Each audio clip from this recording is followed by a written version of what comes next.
Pav bhaji special ચટણી બનાવવા માટે એક મિક્સર જાર લઈ લઈશું અને મિક્સર જારમાં લસણની કળી ફોલેલી લઈ લેવાની છે. લાલ મરચું પાવડર લઈ લઈશું એઝ પર ધ ટેસ્ટ. તમને તીખું ગમતું હોય તો તીખું અથવા તો મીડિયમ સ્પાઇસી લેવાનું.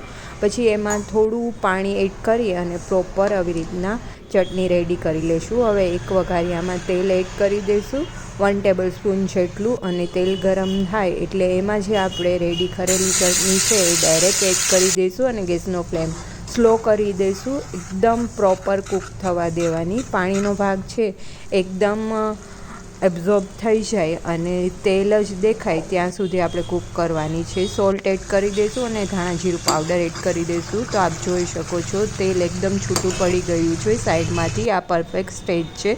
ગેસ ઓફ કરી દઈશું.